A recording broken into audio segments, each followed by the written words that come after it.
আলহামদুলিল্লাহ রাব্বিল আলামিন ওয়াসসালাতু ওয়াসসালামু আলা নবিয়িনা মুহাম্মদ ওয়া আলিহি ওয়া আসহাবিহি আজমাইন আম্মা বাদ। সম্মানিত ভাই বন্ধুগণ, আজকে সংক্ষেপে আমরা কিছু কথা আলোচনা করার ইরাদা রাখি ওযুর বিষয়ে।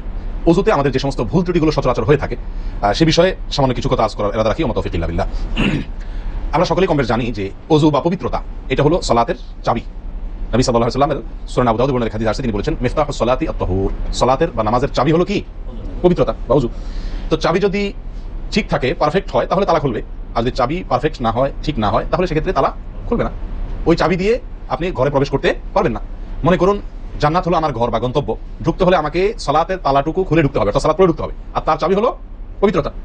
তাহলে পবিত্রতার চাবি, তার তালা হলো সালাহ, আর সালাহ পড়ে আমি ঢুকতে চাচ্ছি জান্নাতে। তাহলে আমার শেষ গন্তব্যে, অর্থাৎ আমি যে জায়গাটা যেতে চাচ্ছি সেই জায়গায় জান্নাতে যেতে হলে আমার সালাত ঠিক হতে হবে, আর সালাত ঠিক হতে হলে তার চাবি ঠিক থাকতে হবে, তালা ঠিক থাকতে হলে, তালা খুলতে হলে চাবি ঠিক থাকতে হবে।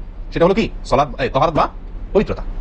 তো পবিত্রতার সবচাইতে কমন পবিত্রতা হলো ওযু।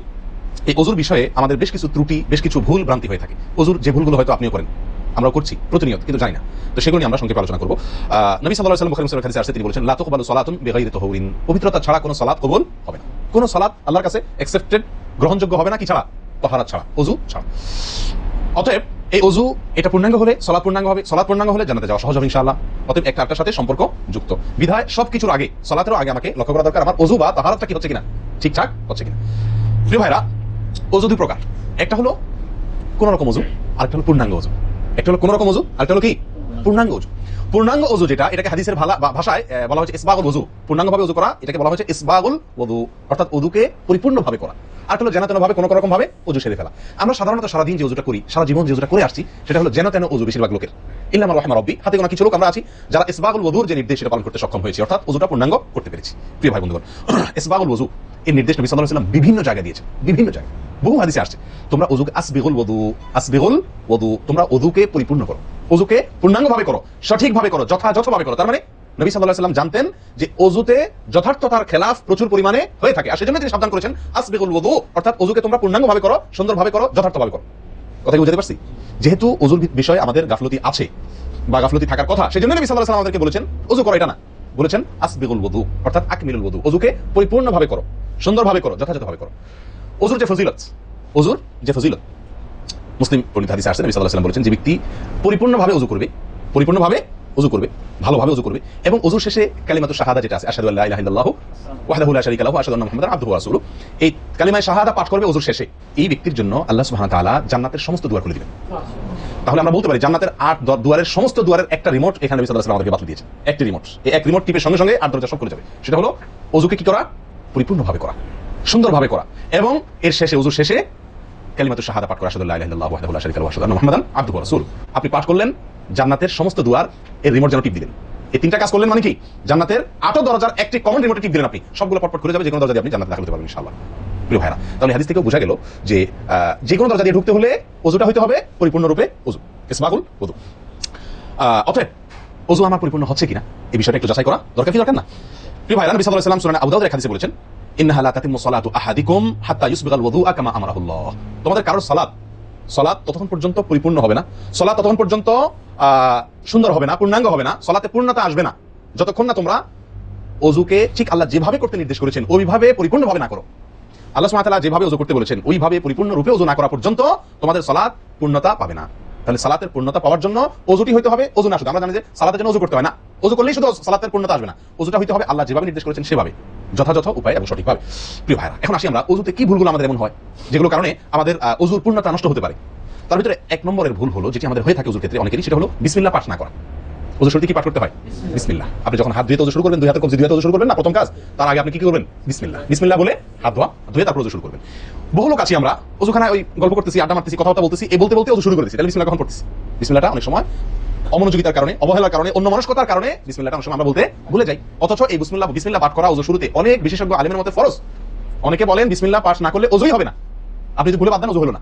যদিও সংখ্যাগরিষ্ঠ আমাদের মতে এটা না, তাদের মতে বিসমিল্লাহ পাঠ করা এটা ওযুর সুন্নাহ, এটা ওযুর কি সুন্নাহ। এটা আপনি যদি বিসমিল্লাহ বলে যদি ওযু শুরু করেন তাহলে ওযুটার ভিতরে পূর্ণাঙ্গতা আসলো, ওযুটার ভিতরে কি আসলো? পূর্ণাঙ্গতা আসলো, ওযুটার ভিতরে ওযুটা আপনার হৃষ্টপুষ্ট হলো। এই ওযুতে ইনশাআল্লাহ আপনার সালাত পূর্ণাঙ্গ হবে, যে সালাত আপনাকে জান্নাতে নিয়ে যাবে ইনশাআল্লাহ। তাহলে ওযুর শুরুতে একটা প্রাথমিক ভুল হলো বিসমিল্লাহ ভালো করে না পাঠ করা। নবী সাল্লাল্লাহু আলাইহি ওয়াসাল্লাম বলেছেন, ইবনে হাদিস লা ওযু লিমান লাম ইয়াযকুর ইসমাল্লাহি আলাইহি, ওই ব্যক্তির ওযু হবে না হাদিসটি সেই নবী সাল্লাল্লাহু আলাইহি ওয়াসাল্লাম বলেছেন ওই ব্যক্তির ওযু হবে না যে ব্যক্তি ওযু শুরুতে আল্লাহর নাম নেয় নাই, বিসমিল্লাহ বলেনি।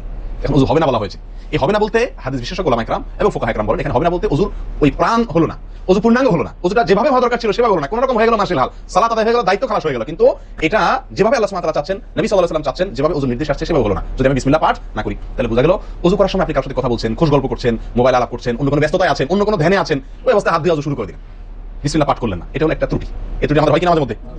অনেকে তো আছেন নিয়মিতই করেন না, অনেকে আছেন করেন কিন্তু ওই যে অন্য মানুষ হয়ে গেলে হাত দিয়ে শুরু করে দিয়েছেন আর বিসমিল্লাহ বলেন নাই। তাহলে আপনি যে কোনো কাজের শুরুতে বিসমিল্লাহ বললেন কি না বললেন সেটা এত বেশি গুরুত্বপূর্ণ না, যত বেশি গুরুত্বপূর্ণ ওযুর শুরুতে বিসমিল্লাহ পাঠ করা, কারণ এটার জন্য পৃথক নির্দেশ এসেছে। এমনি তো একটা কমন নির্দেশ আছে, নবী সাল্লাল্লাহু আলাইহি ওয়াসাল্লাম বলেছেন কুল্লু আমরিন জিবারিন লাম ইউবদা বিসমিল্লাহ ফাহুয়া আবতার ওয়া ফি রিওয়ায়াতিন ফাহুয়া আকতা। যে কোনো গুরুত্বপূর্ণ কাজ আল্লাহর নাম দিয়ে শুরু না করলে সেটা অপূর্ণাঙ্গ থাকে, কাজটা অর্ধেক থাকে, অর্ধেকটা থাকে, অপূর্ণাঙ্গ থাকে, পূর্ণাঙ্গতা আসে না যে কোনো ভালো কাজ। কিন্তু ওযুর বিষয়ে নবী সাল্লাল্লাহু আলাইহি ওয়াসাল্লামের আলাদা নির্দেশ আছে, ওযু হয় না এমন কথা তিনি বলেছেন। তাহলে বোঝা গেল ওযুর শুরুতে বিসমিল্লাহ পাঠের উপর আমাদের সাবধান হতে হবে। এখন একটা সমস্যা হলো আমরা আজকাল বেশিরভাগ লোক ওযু করি হলো টয়লেটের মধ্যে, আর টয়লেটের মধ্যে আল্লাহর নাম নেওয়া নিষেধ, ঠিক না? ঠিক, টয়লেটের মধ্যে আল্লাহর নাম নেওয়া নিষেধ, জায়েজ নাই। তাহলে আমাদের ওযু যদি টয়লেটে আপনার বাথরুমের ভিতরে যে কি করি ওযু করি, তাহলে আমি বিসমিল্লাহ বলতে পারবো না, কারণ আল্লাহর নাম নেওয়া বাথরুমে নিষেধ, টয়লেটে নিষেধ। আবার বিসমিল্লাহ না বললে আমার ওযুটা পূর্ণাঙ্গ হচ্ছে না, তাহলে আমি করবো কি? বলেন সমাধানের পথ কি? কি করবো? কি নিষেধাজ্ঞা অমান্য করে বিসমিল্লাহ বলবো, নাকি আপনার বিসমিল্লাহ ছেড়ে দেবো? তাতে তো ওযু আবার পূর্ণাঙ্গ হবে না, দুইটা সমস্যা না? এই জন্য উত্তম এবং সবচেয়ে ভালো হলো ওযুটা বাহির করার চেষ্টা করবেন। বেশিরভাগ জায়গাতে, সব জায়গাতে কম বেশ বাথরুম টয়লেটের ভিতরে যদি বেসিন থাকে তো বাইরেও টেপ বা বেসিনের ব্যবস্থা থাকে, থাকে না? বিশেষ করে বাসা বাড়িতে অথবা অফিস আদালতে দেখা যায় যে ওই টয়লেটে অংশ আমরা কি করে ফেলি, ওযু করে ফেলি। এটা উচিত না, এটা একটা ভুল আমাদের। ওযু আমরা করবো বাহিরে, কেন? কারণ টয়লেটে ওযু করতে গেলে আল্লাহর নাম নিতে হচ্ছে, আর আল্লাহর নাম নেওয়া নিষেধ। সেখানে আমি আল্লাহর নাম নিতেও পারছি না, নাও নিতে পারছি না। যদি নেই তাহলে আল্লাহর নাম নিয়ে গুনাহ করছি টয়লেটে, আর যদি না নেই তাহলে আমার ওযুটা অপূর্ণাঙ্গ থেকে যাচ্ছে, ঠিক না? ঠিক। এই জন্য আমরা উত্তম হলো ওযু করবো কোথায়? বাইরে এসে যে কোনো টেপে। কথা কি বুঝতে পারছি? বাইরে এসে একান্ত যদি কখনো আপনি বাধ্য হয়ে যান, বাইরে ভিড় নাই, ব্যবস্থা সেটা ভিন্ন কথা। আর বাসা বাড়িতে যদি এরকম কোনো বাসা বাড়িতে বাইরে কোনো সিস্টেম নাই, আপনার নিজের বাসা না, আপনি করতে পারতেছেন না, তো কমপক্ষে বেসিন এবং আপনার টয়লেটের কমরের মাঝখানে কি দিব? একটা পর্দা বা ওয়াল কোনো কিছু দিয়ে নিব ইনশাআল্লাহ। কথা বুঝতে পারছি ভাই? আল্লাহ আমাদের সকলকে এই বিষয়টি লক্ষ্য করার তৌফিক দান করেন। তাহলে ভাই আমরা বিসমিল্লাহ পাঠ করব ওযু শুরুতে, লক্ষ্য করব ইনশাআল্লাহ যাতে করে ওযু শুরুতে বিসমিল্লাহ পাঠে ভুল না হয়। মাথায় করতে ইনশাআল্লাহ আল্লাহ আমাদের তৌফিক দান করেন। দ্বিতীয় যে ভুলটি হয় ভাই, 100-তে 99 জনের বলবো, তার চেয়ে বেশি হতে পারে, হাজারের ভিতরে 10 জন মানুষের হয় কিনা আমার সন্দেহ আছে এই কাজটা সঠিকভাবে করতে পারি না। সেটা হলো ওযুর সময় মিসওয়াক করা। ওযুর সময় কি করা ভাই? মিসওয়াক করা। এটি এত গুরুত্বপূর্ণ সুন্নাহ যে নবী সাল্লাল্লাহু আলাইহি ওয়াসাল্লাম বলেছেন, বুখারী হাদিস, লাউলা আন আশুক্কা আলা উম্মতি লা আমারতুহুম বিসওয়াকি ইনদা কুল্লি ওযু। বুখারী হাদিস। নবী সাল্লাল্লাহু আলাইহি ওয়াসাল্লাম বলেন, আমার উম্মতের জন্য যদি কঠিন না হতো, তাদের জন্য কষ্টের কারণ না হতো, তাহলে আমি তাদেরকে বাধ্যতামূলক করে দিতাম, ফরজ করে দিতাম কি? প্রত্যেক ওযুর সময় মিসওয়াক করা। প্রত্যেক ওযুর সময় মিসওয়াক করা, এটা বাধ্যতা করে দিতাম যদি তাদের কষ্টের কারণ। কারণ বাধ্যতামূলক করে দিলে তখন এটা তাদের জন্য প্রতি ওয়াক্তে মিসওয়াক করাটা তাদের জন্য বাধ্যতামূলক হয়ে গেলে এটা ছাড়া ওযু হতো না, তখন তারা বিপদে পড়ে যেত, বেশি কষ্ট হয়ে যেত। ওযুতে যদি এখন মনে করেন 10টা 15টা 20টা ফরজ নবী সাল্লাল্লাহু আলাইহি ওয়াসাল্লাম ঠিক করে দিন, তাহলে 20টা 15টা 20টা 25টা ফরজ আদায় করে ওযু করা একটু কষ্ট হয়ে যেত না? 5 বার দৈনিক একটু আমাদের জন্য ঝামেলা হয়ে যেত কিনা? নবী সাল্লাল্লাহু আলাইহি ওয়াসাল্লাম সেদিকে লক্ষ্য করে আমাদেরকে কি করলেন না? সহজ করে দিলেন, অর্থাৎ ফরজ করলেন না। তার মানে কি করলেন? সুন্নাহ এর অন্তর্ভুক্ত করলেন। কিন্তু তার হাদিস থেকে, তার বক্তব্য থেকে বোঝা যায় যে ওযুর সময় মিসওয়াকের গুরুত্ব তার কাছে কত বেশি ছিল। নবী সাল্লাল্লাহু আলাইহি ওয়াসাল্লামের কাছে ওযুর সময় মিসওয়াক করার গুরুত্ব কত বেশি ছিল সেটা এই হাদিস থেকে বোঝা যায় কি যায় না? তিনি চাইছেন আমাদেরকে ওযুর সময় মিসওয়াকের নির্দেশটা বাধ্যতামূলক করতে, শুধু করেন না কেন? আমাদের কষ্টের দিকে লক্ষ্য করে। এই হাদিস থেকে নবী সাল্লাল্লাহু আলাইহি ওয়াসাল্লাম যে চাচ্ছেন মনে প্রাণে আমরা যেন ওযুর সময় মিসওয়াক করি, এটা বোঝা যায় কি যায় না? ভাই আমরা বিশেষ করে আরবিয়ানদেরকে দেখি, স্পেশালি সৌদি আরবে আমরা যারা আছি দেখি যে সৌদিতে প্রত্যেকের পকেটে কি থাকে? মেসওয়াক থাকে, এবং তারা সারাক্ষণ মেসওয়াক করে। এটা যেমন আমার দাঁতের মানের জন্য উপকারী, ন্যাচারাল আপনার রস, মেসওয়াকের রস কর যেটা আসে, বিশেষ করে তিতারিতে জাতীয় হলে আরো বেশি ভালো হয়। এটা আমাদের দাঁতের জন্য যেমন উপকার হয়, তেমনি ভাবে দাঁতকে পরিষ্কার রাখে, দবদবা রাখে, দুর্গন্ধ দূর করে, অনেক দুনিয়াবী উপকারিতা আছে। আর এর পাশাপাশি আপনি যতবার মেসওয়াক করছেন ততবার নবী সাল্লাল্লাহু আলাইহি ওয়াসাল্লাম এই আদেশটি আপনার পালন হচ্ছে। ওযুটা বিশেষ করে ওযুর সময় মেসওয়াক করলে আপনার ওযুটা কি হচ্ছে? যে ওযুতে তালা খুলবে সুন্দরভাবে এবং আপনি জান্নাত পর্যন্ত যেতে পারবেন, সেই ওযু হবে যদি আপনি তাতে কি করতে পারেন? ওযুর সময় মেসওয়াক করতে পারেন। ভাই কার কার পকেটে মেসওয়াক আছে? আছে সাথে কারো?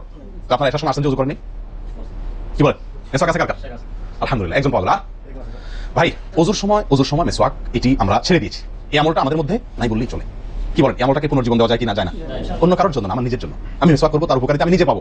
দুনিয়াতে পাবো মানে ভালো থাকবে, মুখ দুর্গন্ধ দূর হবে, মুখ পরিচ্ছন্ন হবে। আখিরাতে পাবো নবী সাল্লাল্লাহু আলাইহি ওয়াসাল্লামের সুন্নাহ পালনের মাধ্যমে ওযু সুন্দর হবে, ওযু সুন্দর হলে সালাত ঠিক হবে, সালাত ঠিক হলে জান্নাতে যেতে পারবো। তাহলে একটার সাথে সম্পর্কযুক্ত। মিসওয়াক করবো ইনশাআল্লাহ, একদম উঠে গেছে মিসওয়াক। ওযুর সময় মিসওয়াক করতে আমাদের দেশি ভাইদেরকে দেখাই যায় না একেবারে বলে চলে। প্রিয় ভাইরা, আপনারা কি জানেন নবী সাল্লাল্লাহু আলাইহি ওয়াসাল্লামের জীবনের শেষ আমল কি ছিল? মিসওয়াক ছিল।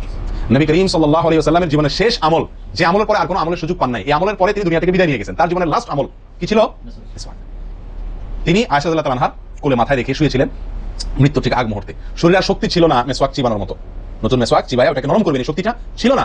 আল্লাহ রাসূল সাল্লাল্লাহু আলাইহি ওয়াসাল্লাম আয়েশা রাদিয়াল্লাহু তাআলাকে দিলেন, আয়েশা মেসওয়াকটা আমাকে একটু চাবায় দাও। তিনি চাবায় নরম করে দিলেন, এরপর নবী সাল্লাল্লাহু আলাইহি ওয়াসাল্লাম মেসওয়াকটা করলেন। বাস, এই মেসওয়াকের পরে তার মৃত্যু এবং এই মেসওয়াকের মাঝখানে আর কোনো আমল করার সুযোগ ছিল না। ভাই কত গুরুত্বপূর্ণ আমল বোঝা উচিত। ওযুর সময় মেসওয়াকটা উঠে গেছে, আমরা কি করবো ইনশাআল্লাহ?